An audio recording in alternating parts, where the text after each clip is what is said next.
ভারতের রাজধানী নয়াদিল্লিতে ককরোচ জনতা পার্টির আন্দোলন ঘিরে রাজনৈতিক উত্তাপ বাড়ছে। এর মধ্যে আন্দোলনের প্রতি সংহতি জানিয়ে যোগ দিয়েছেন লোকসভার বিরোধী দলীয় নেতা রাহুল গান্ধী সহ ভারতীয় জাতীয় কংগ্রেসের নেতারা। এরপর আন্দোলনকে আরও জোরদার করতে ককরোচ জনতা পার্টির কর্মসূচিতে যোগ দেওয়ার বার্তা দিয়ে রাখলেন তৃণমূল কংগ্রেসের প্রধান মমতা বন্দ্যোপাধ্যায়। দ্য টেলিগ্রাফ অনলাইনের এক প্রতিবেদনে এই তথ্য জানানো হয়েছে।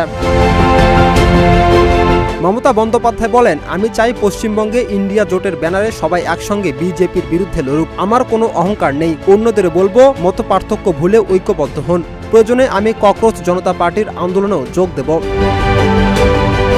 তিনি বিজেপির বিরুদ্ধে লড়াইয়ের বিরোধী দলগুলোর প্রতি ঐক্যবদ্ধ হওয়ার আহ্বান জানান। একই সঙ্গে দল ত্যাগকারীদের উদ্দেশ্যে কঠোর বার্তা দিয়ে বলেন, বিশ্বাসঘাতকদের আর কখনো দলে ফিরিয়ে নেওয়া হবে না।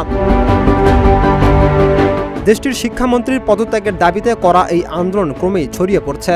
ককরোচের সিদ্ধান্ত দাবি মেনে না নেওয়া পর্যন্ত আন্দোলন চলমান থাকবে। এদিকে দেশটির প্রধানমন্ত্রী নরেন্দ্র মোদী প্রশ্নপত্র ফাঁসের সাথে জড়িতদের বিরুদ্ধে ব্যবস্থা নেওয়ার আশ্বাস দিয়েছেন।